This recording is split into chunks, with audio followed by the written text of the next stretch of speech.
स्वामी समर्थ. स्वागत आहे तुमचं माझ्या यूट्यूब चॅनलवर. तर स्वामी भक्तांनो, आज आपण एका महत्त्वाच्या गोष्टीवर या व्हिडिओच्या माध्यमातून चर्चा करणार आहोत. आणि खरंच ती गोष्ट म्हणजे सगळ्यांच्याच खूप जवळची आहे. आता सगळ्यांच्या जवळची अशी असते ना, की स्वामी समर्थ महाराज फोटो आपल्या घरात आहे. स्वामी समर्थ महाराजांचा फोटो देवघरात आहे आणि देवघरामध्ये आपल्या अशा अनेक देव आहेत.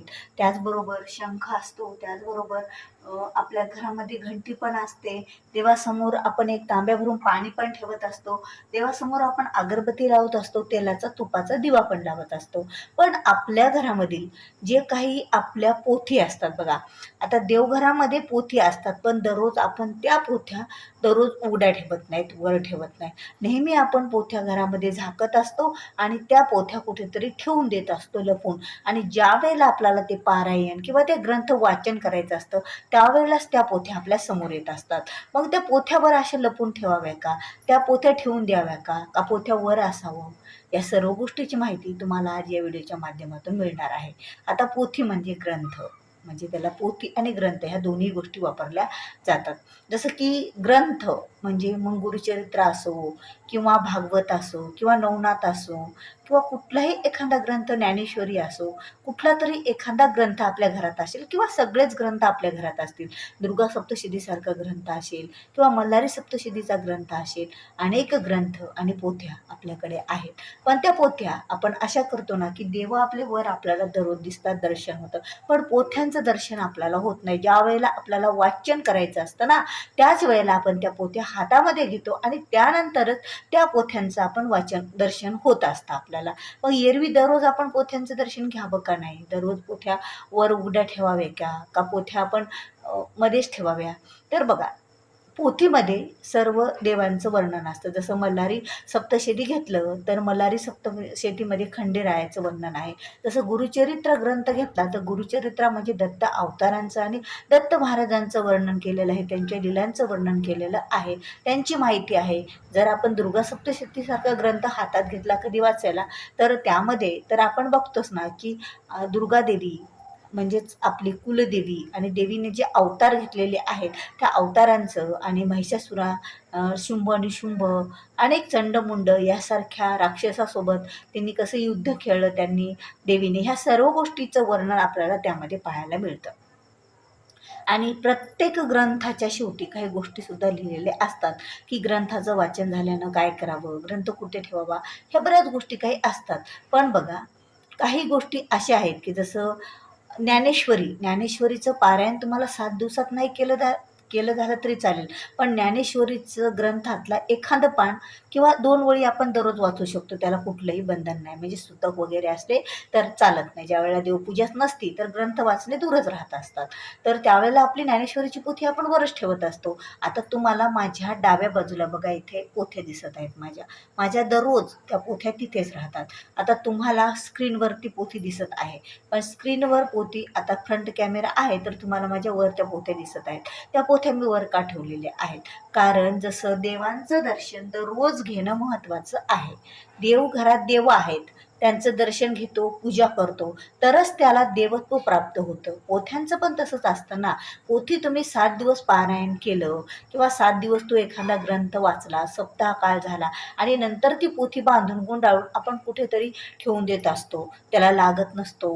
त्याला देवांना आपण दररोज लागू शकतो, दिवा अगरबत्ती लावू शकतो, तर पोथ्यांना का नाही लागू शकणार? पोथ्यांना पण आपण लागू शकत असतो, कारण पोथ्या सुद्धा देवांचंच वर्णन आलेलं आहे. मग आपल्या ह्या पोथ्या आहेत घरातले, जेवढेही ग्रंथ असो आपल्या घरातले, ते ग्रंथ तुमच्या दररोज नजरेत यायला हवेत. तुम्ही जे ठेवून देता कॅरी बॅगमध्ये घालून किंवा कुठे बॉक्समध्ये घालून असं ठेवून देता, तो ग्रंथ वाचायचा असला तरच आपल्या हातात पडतो. आता कधी कधी असे ग्रंथ आहेत ना, आपल्याला कधी 1-1 वर्षे, 2-2 वर्षे, आता नवनाथ पारायण बघा, कधी गुरुचित्र पारायण वर्षात 3दा करावे, तर वर्षात 3दाच त्या पोथीचं दर्शन होतं. त्यानंतर नवनाथ पारायण कधी केलं तर नवनाथ पारायणाचं दर्शन होतं. कधी कधी भागवत वाचलं तर भागवताचं दर्शन होतं. दुर्गा सप्तशती ग्रंथ वाचन करताना त्याचं दर्शन होतं. मग एरवी दर्शन करावं का नाही? तर निश्चित करावं. नवनाथ चा ग्रंथ हा जर तुम्ही दररोज वर ठेवलेला असेल किंवा गुरुचरित्र सगळे ग्रंथ एका वेळेत ठेवले आणि त्याला एक फूल अर्पण करून त्यांना दर्शन घेतलं आणि त्यांच्याकडून आशीर्वाद घेतला तर आपले सहज कुठलेही कामे होतात.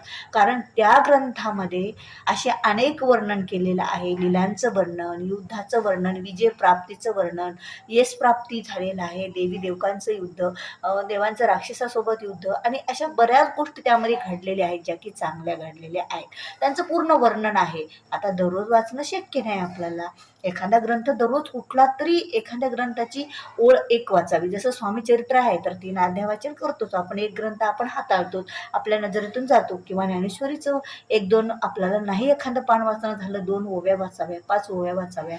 झालं दुर्गा सप्तशतीचा ग्रंथ आपण 7 दिवसात सुद्धा पूर्ण करू शकतो. जसं की 2-2 अध्याय करून. आता काही नाही जमलं, कुणाला कुठलाच ग्रंथ नसेल जमेल, काही हरकत नाही. जेव्हा जमेल तेव्हा वाचन करा तुम्ही, जर तुम्हाला वेळ नसेल तर.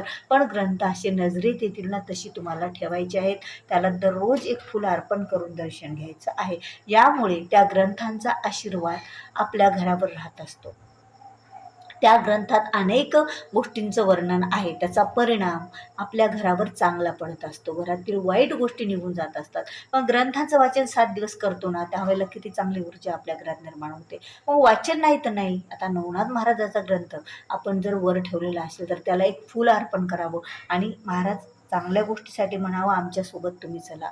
तर त्यावेळेला आपलं एकतर संरक्षण कवच भेटतं आणि त्याचबरोबर आपले कामं निश्चितच लवकर होतात. कारण नवनाथ महाराज ज्यावेळेला सोबत येतात त्यावेळेला मग तुमचं नोकरीबाबतचा असो, शैक्षणिक क्षेत्रातला असो, व्यवसायातला असो किंवा घरगुती कोर्ट कचेरी कुठलंही काम असो, पण नवनाथ महाराज मग आपल्या सोबत येतात आणि आपले कामं हे व्हायला लागत असतात. म्हणून आपण ग्रंथ हे कधीही ठेवून न देता वर ठेवावे. अनेक जणाला प्रश्न असतो की ग्रंथ ठेवून द्यावे का वर ठेवावे, ग्रंथ कुठे ठेवावे, कसे ठेवावे. बरेच जण ते ग्रंथ कुठेतरी असे झाकून माकून ठेवून देतात, पण ते चुकीचं आहे ना. काही गोष्टी आपल्याकडून चुकीच्या घडतात. किती किती दिवस आपल्याला वर्ष आपण त्याचं दर्शन घेत नाही. आपल्या घरात राहते, त्याला धूळ लागलेली असते. ग्रंथांना धूळ लागली म्हणजे आपल्याला त्याचं एक पाप लागणं म्हणण्यापेक्षा आपल्या घरात ग्रंथ आहे तर त्यांचा आदर होत नाही, आपल्याकडून त्यांचा सन्मान होत नाही. ग्रंथ घरात आहेत तर त्यांचा सन्मान करायचा म्हटलं तर रोज त्यांना एकदा का होईना त्यांचं आपल्याकडून दर्शन झालं पाहिजे, आपल्या त्या नजरेत आले पाहिजे समोर आणि त्यांचं दर्शन आपल्याकडून झालं पाहिजे. बघा ज्यावेळेला ग्रंथांचं दर्शन होतं ना त्यावेळेला संतांचे आशीर्वाद आणि देवांचे आशीर्वाद आणि सर्व गोष्टींचे आशीर्वाद आपल्यासोबत असतात. म्हणून कधीही ग्रंथ हे ठेवून न देता ते वर ठेवावे. असे उघडे करून ठेवू नये, तसेच ते वर ठेवावे. जे करून आपल्या नजरेत येतील त्यांना दर्शन घ्यावे. एखादं फुलं अर्पण करावं. एखादा ग्रंथ वाचन करत असाल दररोज, एखादी ओवी, एखादी ओळ, एखादा अध्याय जे काय होतंय ते वाचन करावं. पण ग्रंथ कधीही एकदा वाचन झाले त्याला कपड्यात गुंडाळून एखाद्या कॅरीबॅगमध्ये घालून कुठेतरी देवांच्या खाली किंवा बाजूला ठेवून दिले तर त्याचा काही उपयोग होईल का? ग्रंथ घरात आहेत पण तुमच्या नजरेत येतात का? येत नाहीत. मग त्यामुळे ग्रंथ ही वस्तू समजू नका. ग्रंथामध्ये देवत्व असतं आणि त्या देवत्वाचा आशीर्वाद आपल्या घराला मिळावा, आपल्या कुटुंबांना मिळावा, आपल्याला मिळावा असं जर वाटत असेल ना तर हे ग्रंथ आपण वर ठेवावे.